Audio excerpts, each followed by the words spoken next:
The Earth is more unstable now. It wobbles more than it used to. The atmosphere is speeding up and the Earth is slowing down. The Earth's core is getting hotter. The magnetic north is changing. The sun is more active and older than we once thought. Everything is more unpredictable, and humans seem always willing to push things to the limit.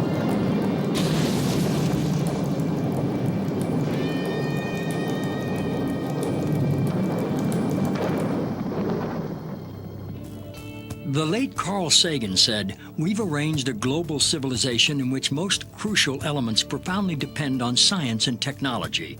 We've also arranged things so that almost no one understands science or technology. We might get away with it for a while, but sooner or later, this combustible mixture of ignorance and power is going to blow up in our faces."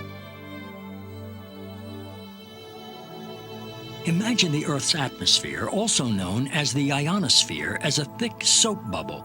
It is a membrane, a natural electrically charged shield around the Earth, protecting all life from deadly solar radiation. We have to have the atmosphere for survival. I don't think we should do anything to damage it. Without the ionosphere, I'd be fried, you'd be fried. All life on Earth would be fried. In 1912, Nikola Tesla, a visionary genius, saw ways to tame the sky, to make the atmosphere glow.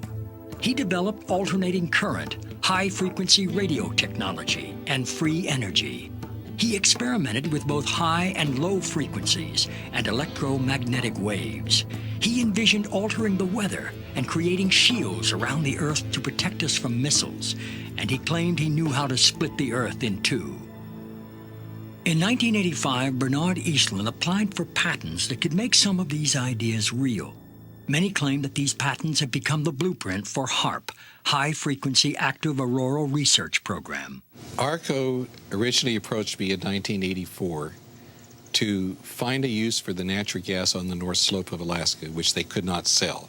To give you a feel for how much gas they asked me to find an application for, it was enough gas to produce all the electricity in the United States for a full year.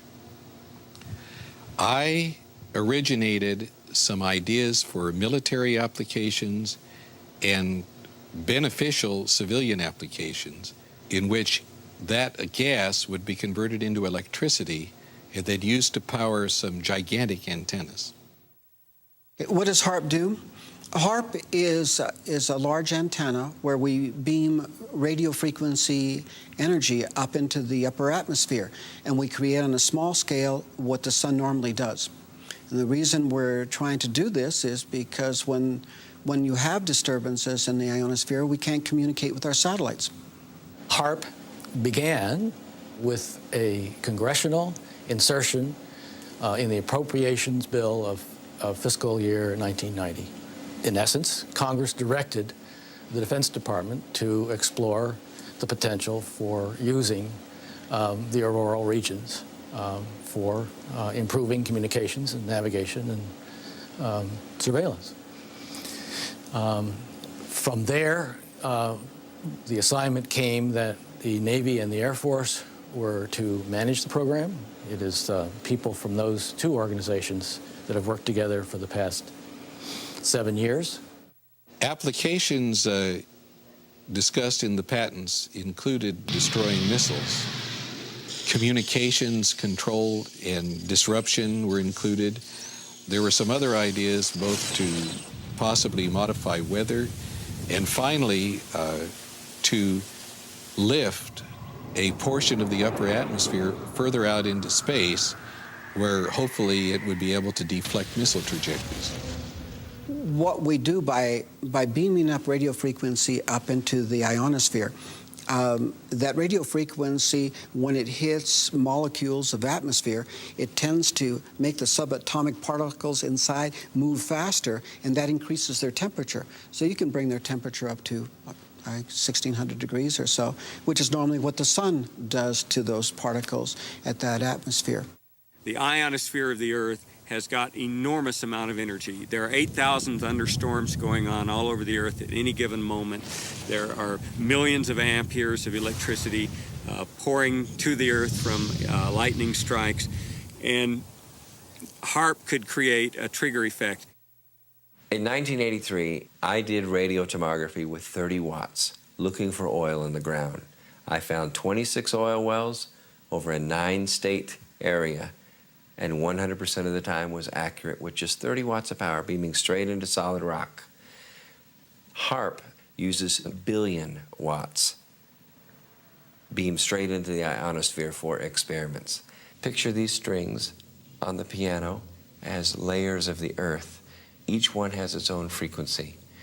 What we used to do is beam radio waves into the ground, and it would vibrate any strings that were present in the ground. We might get a sound back like, and we'd say, that's natural gas.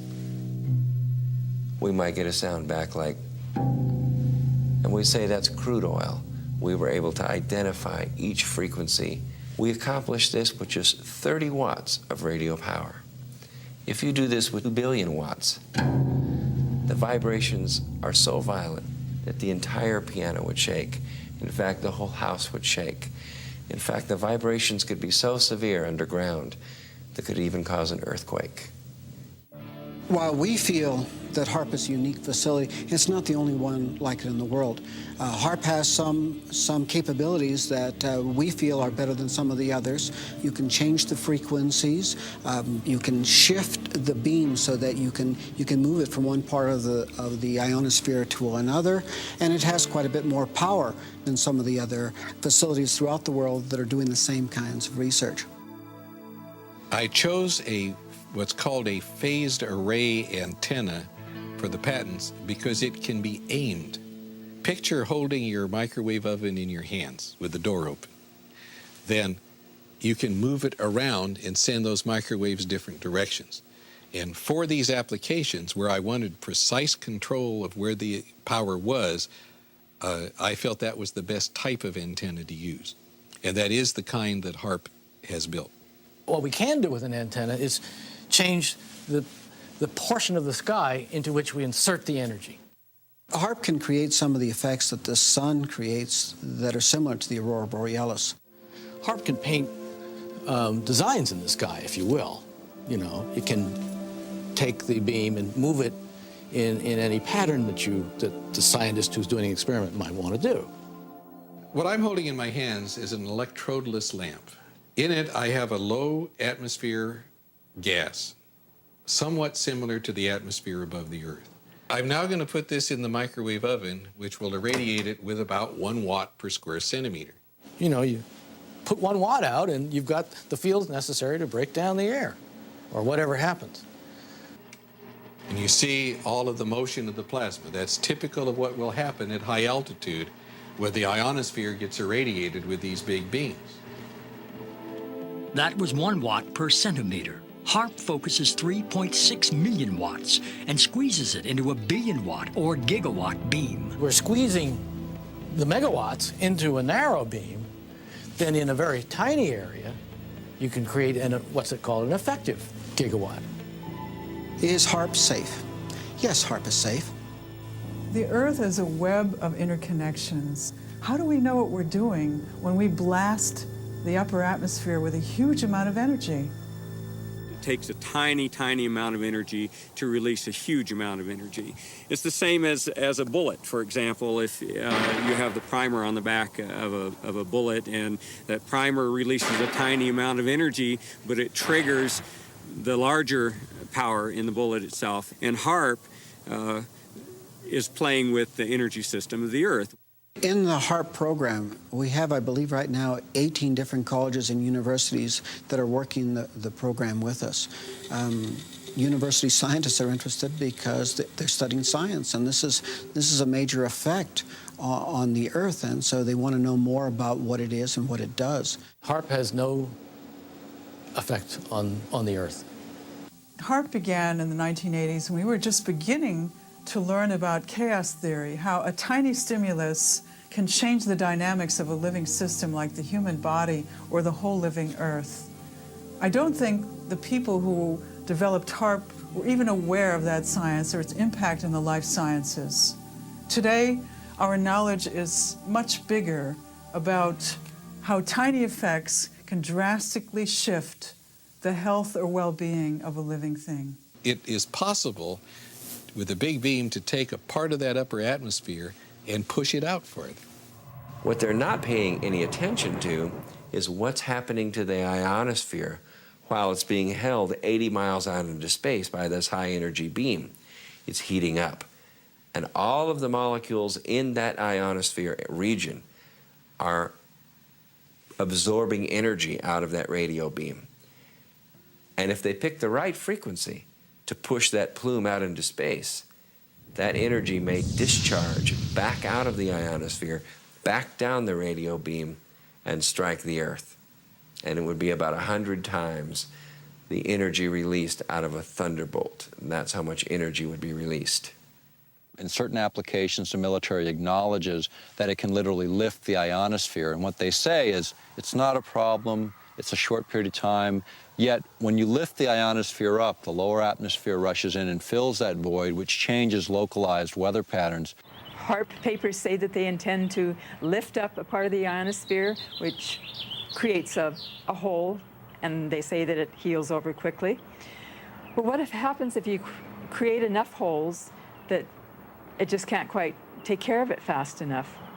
As far as creating a hole, to me, it's the analogy of you put your hand in water, and yeah, you're taking up space, but when you pull it out, it goes back together again.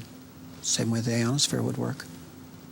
If the hole means that the neutral density has been somewhat modified, then if you want to call that a hole, maybe that's fine. The hole would be at least 30 miles long, half a mile deep, 50 to 60 miles above the Earth. I imagine there are hundreds of satellites that have interactions with the ionosphere. They're all doing their own local modification of the ionosphere. They're all creating their own holes. Satellites, rockets, space shuttle flights, not just HAARP, but many technologies out there in space are creating holes in heaven. As to this question of injecting more high-energy particles into the Earth's electrical system, the ionosphere is a dynamic system, ever moving, ever changing. I don't think anyone on this planet really knows the point where enough is enough. This was the planning document that really brought HAARP into being, and the absolute requirements ran from 1 gigawatt, which is 1 billion watts, all the way up to 10 billion watts of effective radiated power with a desired level of 100 billion watts. At its biggest size suggested, if you beamed it for an hour and a half, that would equal the energy in a hydrogen bomb. It's just a person's concept of what might possibly be done. Doesn't necessarily mean the government endorsed it or not. What's the power when it pulses? And I can't find that in any of the documents that I've looked at. If you have a very small battery, you can put it in a small pen light and turn it on and have for some time a little bit of light. You can take the exactly same battery and put it in your camera, and when you flash that camera, the light will blind you. The nature of radar and these electromagnetic supplies is they can usually be pulsed. So one very good question for people to ask is, what is the peak power of that antenna when it pulses at its full capability? Pulsing it doesn't matter. To make it bigger, all they'd have to do is add additional elements. In fact, the request for proposal specified a design that could be added onto. The first module is what's called a developmental prototype, and that's 48 antennas in a 6x8 array. What you're looking at is the HAARP site in Alaska, or at least about 1/5 of the HAARP site. When this is completed, you'll see about 180 of these poles. Together, those 180 poles make up one single antenna, designed along with these cross members and a wire mesh here to send all the information, all the radio frequency energy that is generated by these trailers up into the ionosphere. As they acknowledge in their papers when they say, we don't know what will happen when we push it to the next level of effects. The military record explains it as phase 1 of a multi-phase project. It's going to get bigger, it's going to continue, and that's again why we're concerned. There's always a limit to everything. although we don't know exactly where that limit is. We are surrounded and bombarded by millions of megawatts of natural energy because the sun blows a solar wind which crashes towards the Earth. Since the Earth is a giant magnet, the magnetic field called the magnetosphere protects us.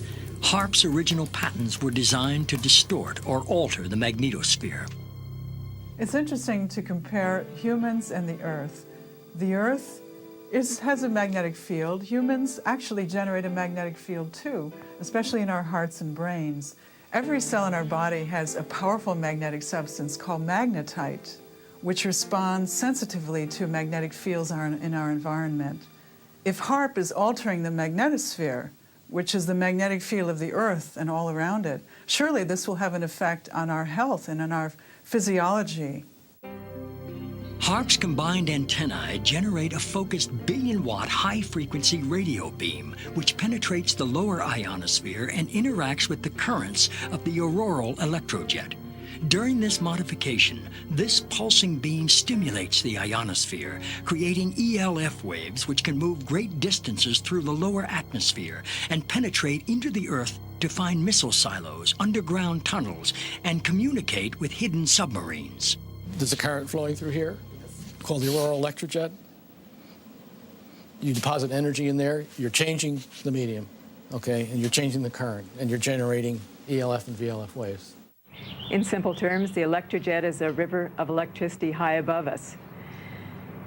And a paper that I've read recently adds to the indications that they intend to cause it to dip down closer to the Earth so it can be tapped for a huge electrical power generating station, which is insanity because they don't know what they're dealing with. They're dealing with the planet's electrical system. The electrojet affects global weather. Sometimes during a magnetic storm, for instance, it touches the Earth.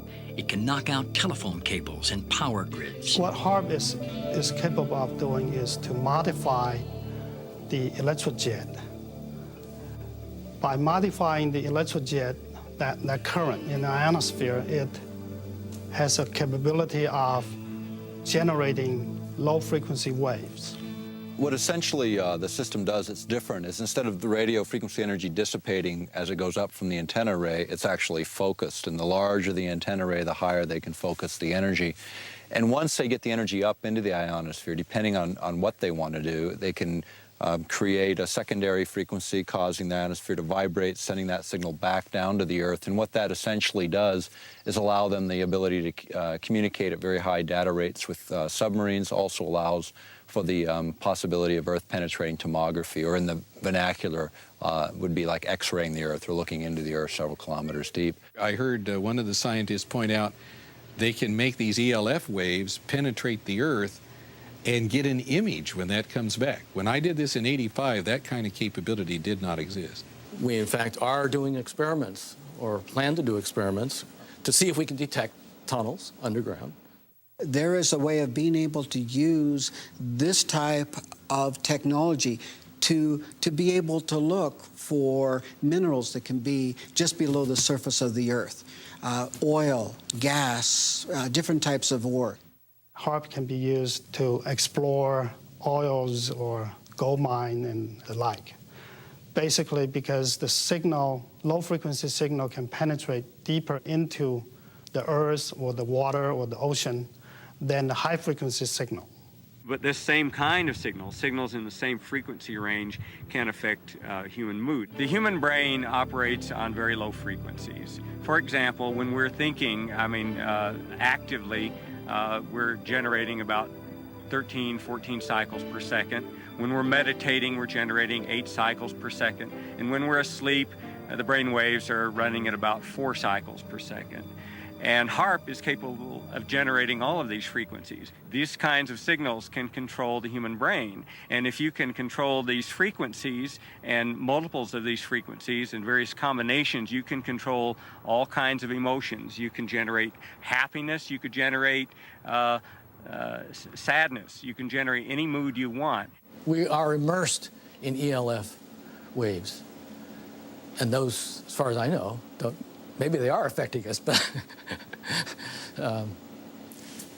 But these waves are minuscule compared to those. You know, the issue of, ELF, extremely low frequencies affecting mental states of individuals is not new. It goes back to Yale University and the work of Jose Delgado, which is well recognized in the literature. He started first using implants in the brain. He then used radio frequency with implants, and eventually he found that energy at 1/50th of what the Earth naturally produces could, in fact, in certain frequency ranges, trigger huge mood swings. I know the physical effect, but not the biological effect. It's a different area.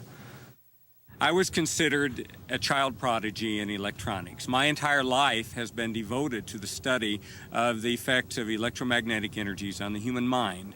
When I was 13 years old, I invented a device that transmits sound to the human brain using electromagnetic waves. So this is my field. I've been studying this field for over 40 years. And HAARP scares me because I know what it can do. I know that HAARP can be used to control the human mind. I'm not sure that the people involved with HAARP are aware that humans are made up of energy, that the energy fields of Earth and humans are closely aligned.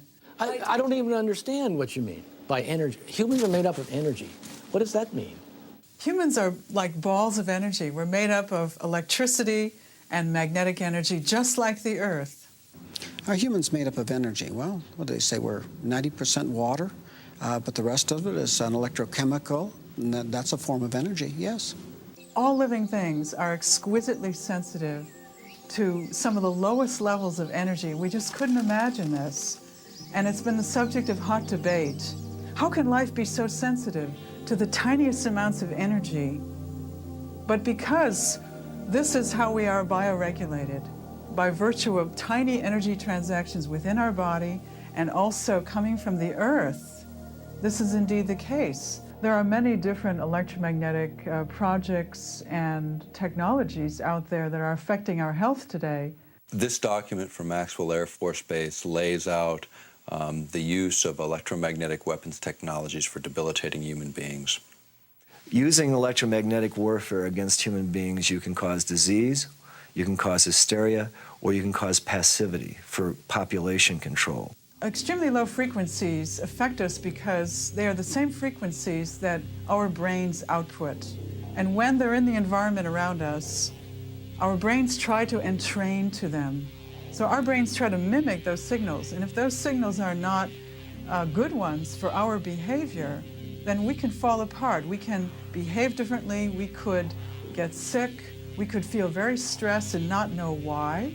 Once in a while when you have a power outage, most people can identify the fact that they have a release of tension. The minute the electricity goes out, they feel an inner relaxation, a tension release, and when the power goes back on, the tension returns. So this is something that most of us can feel. Everyone has a certain sensitivity to electromagnetic waves. It's just that some people are more sensitive than others. The symptoms that I discovered in my research caused by electromagnetic frequencies are anxiety, depression, diarrhea, dizziness, extreme fatigue, headaches, lightheadedness, mood swings, nausea, nighttime increase in urination, pulse rate, a sudden increase, shortness of breath, tingling, prickling feeling of the skin, vertigo, nosebleeds, blood pressure increase, and body tremors. You can also cause cancer.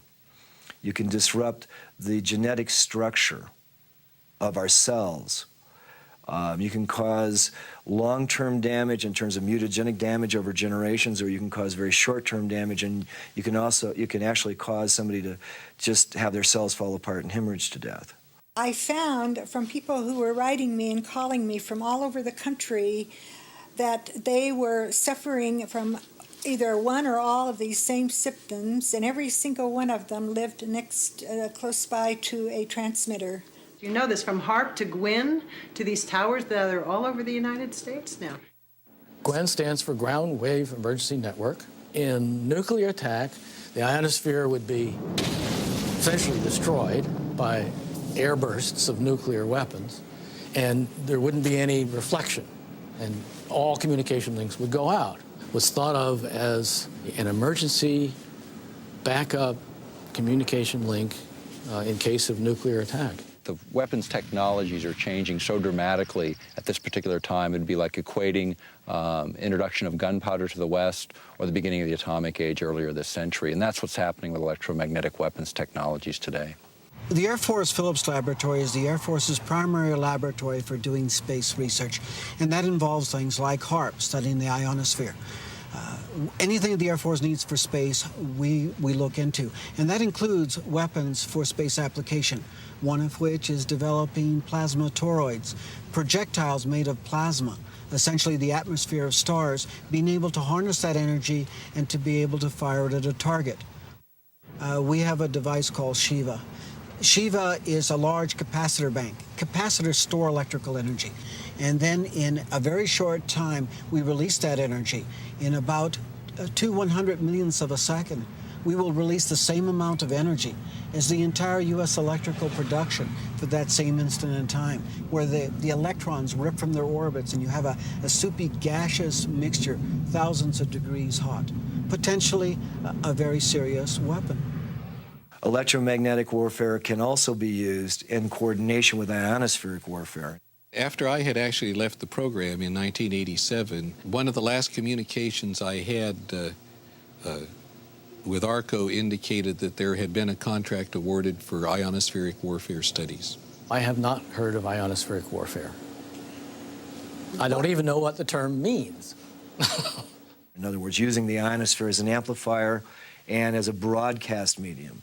What we're actually doing with the ionosphere at that point is we're not just reflecting a signal, we are amplifying the signal. We are causing it to become much, much more intense, hundreds of thousands of times more intense than it would have been otherwise. We're broadcasting that signature over a large area of the Earth. HAARP says it's not producing a weapon. HAARP cannot be used as a weapon. Some of our critics have argued that HAARP is only the beginning and could be a major weapons system. That just isn't true. What HAARP is basically a ground-based Star Wars weapon technology. I'm the Attorney General and Environmental Program Manager for the Upper Cook Inlet Environmental Protection Consortium. And we've been working on HAARP for many years. And they've located HAARP at Gakona because of the magnetosphere is closest to the surface of the Earth. And they need that magnetic pole to do their shots into the ionosphere and stratosphere. With HAARP and however long it's been on the drawing board, the people here haven't known about it that long. And it changed from one thing to another. And what a lot of people are not aware of is it's ground-based Star Wars technology. And the United States Congress has said that they quit funding Star Wars. So they call it everything else but Star Wars to get it funded. I just don't know whether it's an outgrowth of Star Wars. The application described in the 1991 patent would be such that if anybody were to fire a missile from any direction, anywhere, to another point on Earth, it would intersect this relativistic layer and be basically exploded. I've never been asked whether this is an outgrowth of Star Wars or not. As a scientist, you do like to be recognized for things you've done. And because I couldn't write to the press, I'm under ARCO confidentiality, I sent a letter to Lord Cook, the chairman of the board of ARCO, and received actually a very nice letter back complimenting me for my contributions and assuring me that they would inform the HAARP people of my contribution. There was never any intention to build anything associated with what Mr. Eastland had proposed in his patent. If you read the patents, I was thinking of ways to use it defensively. One was as an anti-satellite device. You could make these electrons in space and hurt a satellite. That could be used either for offense or defense. We could hurt the enemy's communications while maintaining ours, and I was interested to note that that was one of the things said in the HAARP basic technical document.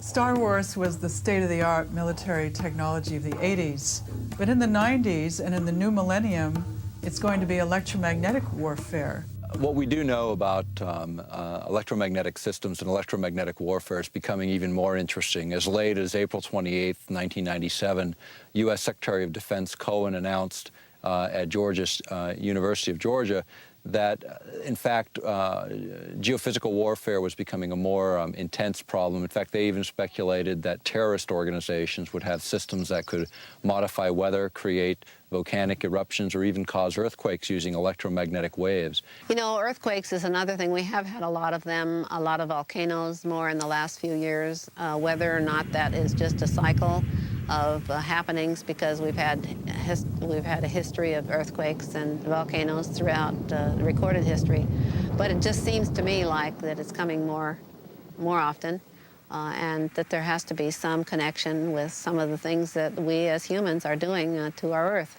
The issue of earthquakes has been, looked at by other specialists, even going back to the work of J.F. Gordon MacDonald when he was at UCLA in the late 60s. He was also a science advisor, Lyndon Johnson. He's a specialist in geophysical warfare. He asserted then if you could ever get enough energy in at just the right frequency and just the right waveform, you could, in fact, trigger these kinds of events. And I think that's exactly what the Secretary of Defense, Cohen, was saying just a few days ago, was it's this idea that now terrorists may possess this kind of technology. It's obvious. I mean, if we're concerned that terrorists have it, we certainly do. Back in 1912, Nikola Tesla said it was possible to split the planet by combining the correct vibrations with the resonance of the planet itself. The idea of affecting weather for many people, it gets to the point where you say, well, can that even be real? And when you go back in time, even to 1976, the United States, along with over 60 other countries, signed an accord where we agreed to not use weather manipulation as a weapon of war. This is before biological and chemical treaties, before many of the nuclear disarmament treaties. And yet, that was such a big threat in '76. Has the science progressed? Certainly. We're in this sea of energy. We're in a sea of gases. We're in a sea of particles that are charged. And they're moving constantly, just like a current in the ocean, just like the wind in the atmosphere. This current forms. And you draw and you attract these particles. Well, Wilhelm Reich attracted these particles. He pointed it at the sky and he said, you want clouds to be built there? You got a drought? He would point the device at that place and clouds would form there. In the 40s, there was interest in weather modification, that by the 50s, there was actual experimentation in that area. By the 1960s, that area had advanced substantially. Well, there have been programs with salting clouds, salting things with silver iodide, and there's been some experiments where people from airplanes threw chaff out, the little pieces of metal, and tried to get those to absorb power. We have done such damage to the thermal balance, to the hydrologic balance of this planet at this point. We are seeing more and more disasters. You have to watch the news. You have to notice these things. You can't just take Prozac and forget about it, and the next day you see the whole Ohio River Valley was just flooded. Billions of dollars of damage. Thousands and thousands, tens of thousands of people left without homes. And they actually say that they can make weather. Well, tell me, have you noticed any good weather here lately? The thing that people don't take into account is we are changing the entire density of our atmosphere, the viscosity of the atmosphere's ability to flow and be fluid, to be freely flowing. We're changing that. Today we have a number of technologies, not just HAARP, but satellites and other ionosphere heaters placed in strategic locations all over the world that can create the disruptions in lightning. Here's a paper that was recently unearthed that talks about creating what's called a highly ionized column up through the atmosphere. It might trigger lightning if lightning was ready to occur, and suddenly this conductor was thrust in the middle of, into the situation, then yeah, it could. If you beam this radio wave into the ionosphere and you continually charge it up, not only are you sending energy into the ionosphere, but you're providing a path for energy to come back down out of the ionosphere. In other words, they can create a massive discharge of lightning, bigger than anything we've ever seen on this planet. And if you aim the beam at the down, and it happens to be in a region where there's a lot of charge, you can initiate a discharge in that area, perhaps. Once a solar tap is formed and the ionosphere actually discharges, the electrons and energy will come from all over the ionosphere to that one point, and it will strike the ground in a bolt that is 100 times greater than any lightning bolt imaginable. And it will not just strike one time.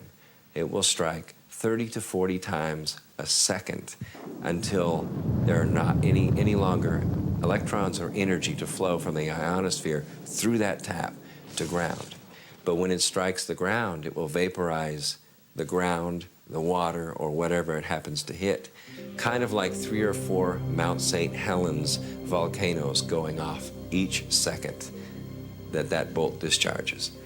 Now, admittedly, that's kind of far-fetched, but whenever you're doing experimentation and you're taking risks with large amounts of energy, you must responsibly look at the worst-case scenario, and that could be the worst-case scenario.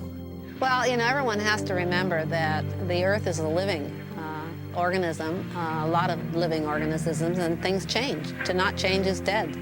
And I believe that we are all electrically connected, and so when you start playing around with electricity, you're going to affect everything. And so I think we need to be very careful as to what we do, especially affecting humans, animals, and other life forms.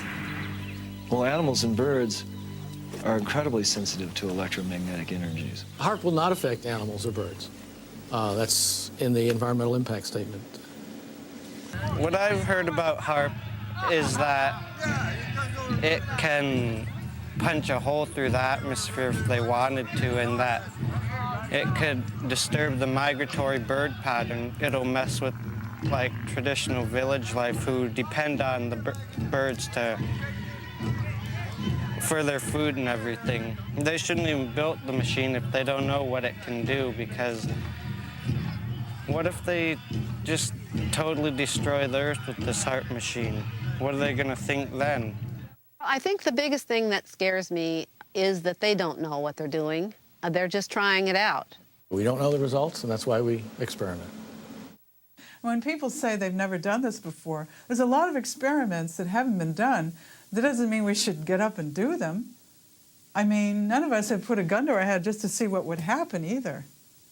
Every scientific experiment involves surprises of that sort, and some of them very much alter what the purposes had been at the outset. I don't think it needs examples because it's such a commonplace phenomenon. That ghostly shading on the bridge walk is the only remaining evidence of what was once a man. The bomb blast consumed his body entirely, but cast his imprint on the stones where he stood to meet his fate.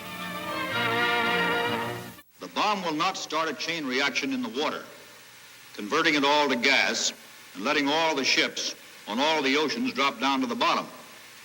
It will not blow out the bottom of the sea and let all the water run down the hole. It will not destroy gravity. I am not an atomic playboy. Will you tell them that the United States government now wants to turn this great destructive force into something good for mankind, and that this experiments here at Bikini are the first step in that direction? We attended at Bikini the Mike shot, which was the first fusion bomb. And the manufacturers of the bomb thought it would be about 7 megatons equivalent of explosive power. It turned out to be 15.4 megatons of explosive power.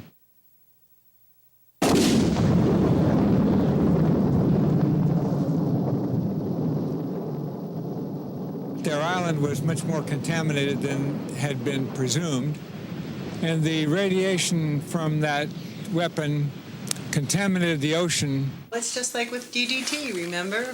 We were told that that wasn't harmful, and they drove through the streets and actually sprayed DDT from trucks on school children while they were eating lunch. Is HAARP 100% safe?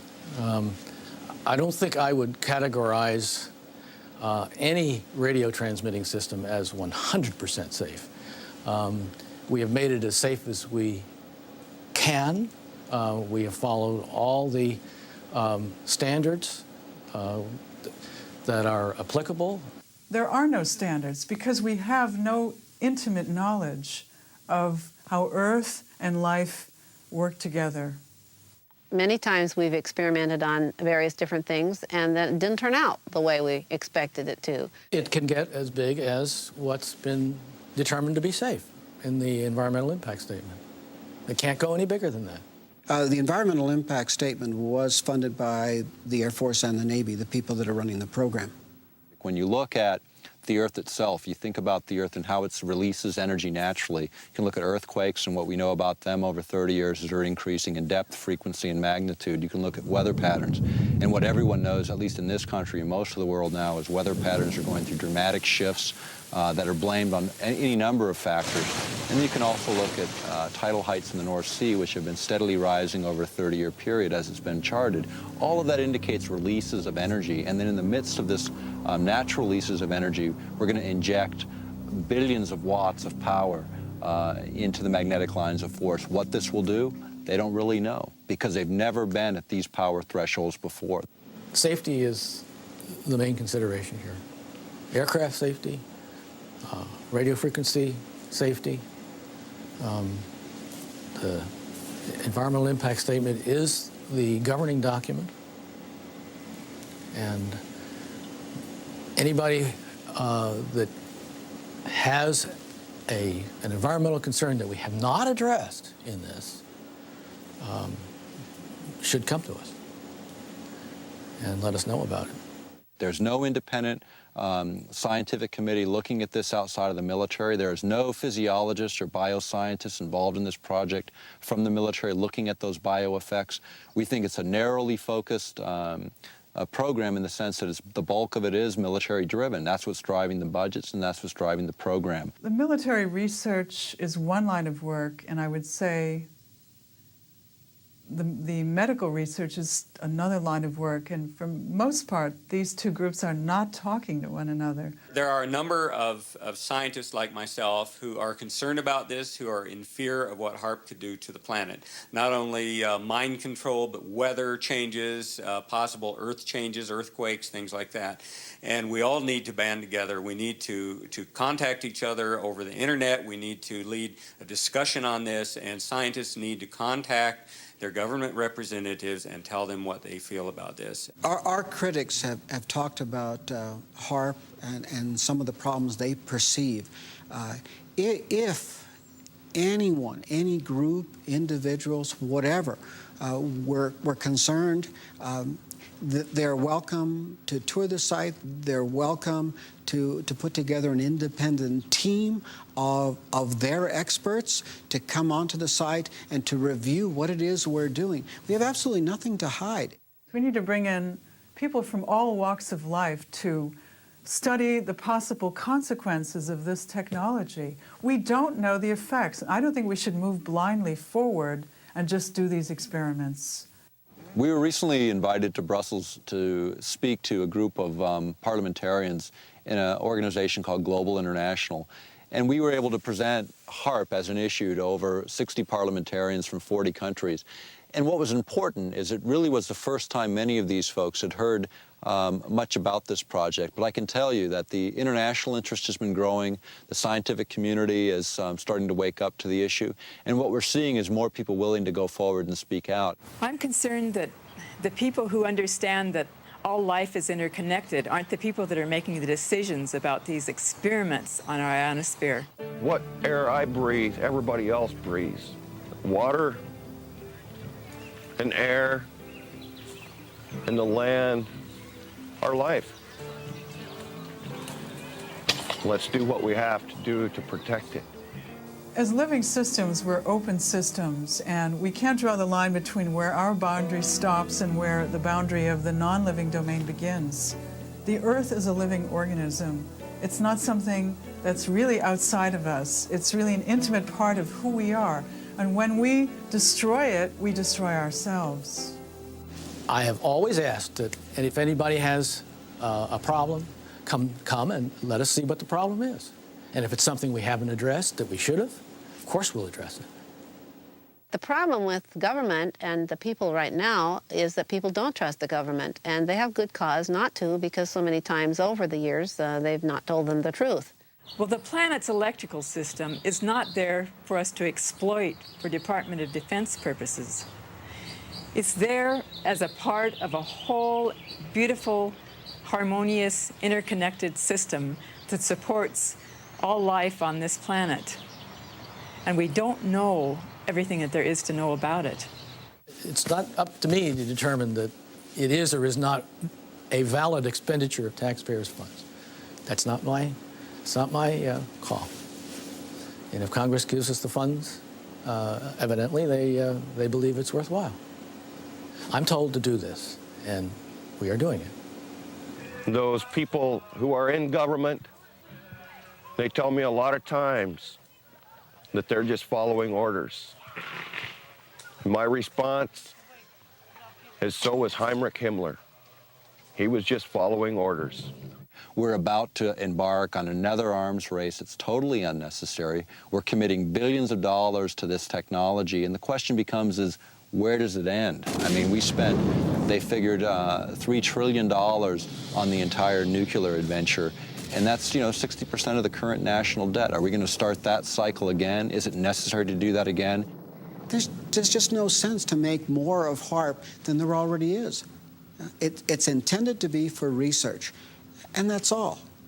So even though HAARP is small today, every major weapons program was small in its infancy. It's just we usually don't find out about them till 50 years later. In this case, we're finding out at the beginning phase, and this is a time for people to take and pay attention and look at this technology and determine, is this really a direction we want to go, and is it really necessary right now? HAARP is not a threat, it's a benefit. We also know that there are other very specific frequencies which are different from the war games frequencies, which can enhance healing, which can accelerate natural healing in our bodies, which can alleviate our mood disorders, which can help us get over depression, anxiety, and sleeplessness. The military has very different plans and asks different questions looking at the same system than the scientist who's interested in medical issues or healing the planet. It may not be that the Earth will die, but we will not be able to sustain human life on this planet if we continue to add one element of destabilizing technology after another. If we do not stand up for what we believe in, for the children, we're not doing our job. Perhaps true wisdom lies in knowing our limitations and that even the laws of nature are uncertain. In view of these technologies, we're left to wonder, do these experiments jeopardize our long-term survival?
The Earth is more unstable now. It wobbles more than it used to.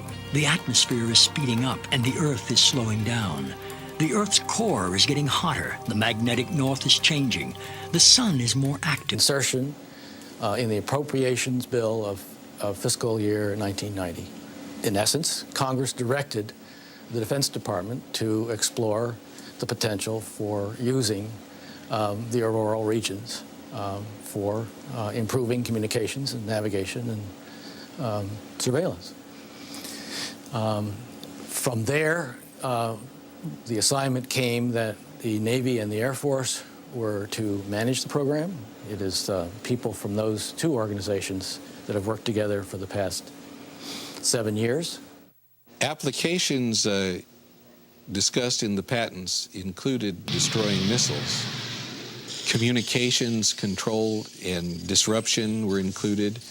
There were some other ideas both to possibly modify weather and finally to lift a portion of the upper atmosphere further out into space where hopefully it would be able to deflect missile trajectories.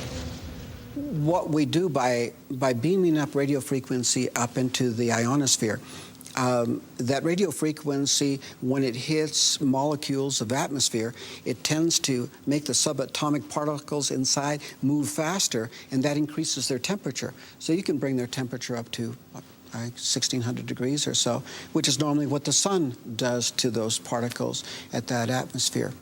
The ionosphere of the Earth has got enormous amount of energy. There are 8,000 thunderstorms going on all over the Earth at any given moment.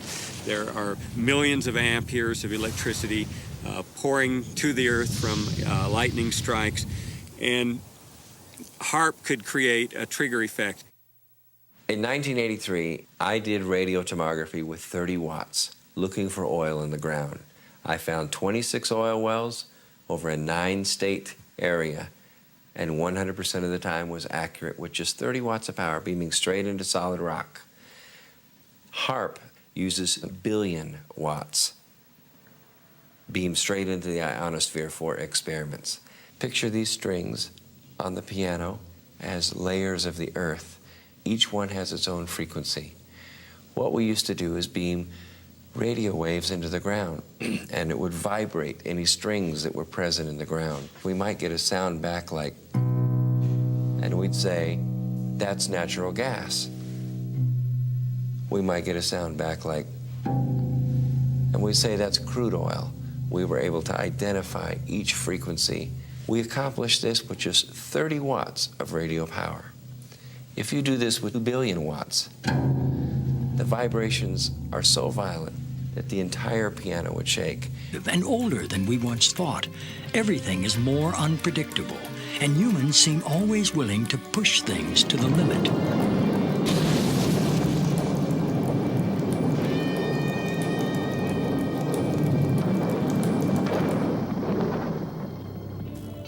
The late Carl Sagan said, "We've arranged a global civilization in which most crucial elements profoundly depend on science and technology. We've also arranged things so that almost no one understands science or technology. We might get away with it for a while, but sooner or later, this combustible mixture of ignorance and power is going to blow up in our faces." Imagine the Earth's atmosphere, also known as the ionosphere, as a thick soap bubble.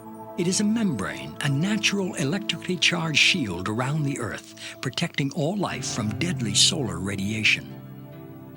We have to have the atmosphere for survival. I don't think we should do anything to damage it. Without the ionosphere, I'd be fried, you'd be fried. All life on Earth would be fried. In 1912, Nikola Tesla, a visionary genius, saw ways to tame the sky, to make the atmosphere glow. He developed alternating current, high-frequency radio technology, and free energy. He experimented with both high and low frequencies and electromagnetic waves. He envisioned altering the weather and creating shields around the Earth to protect us from missiles, and he claimed he knew how to split the Earth in two.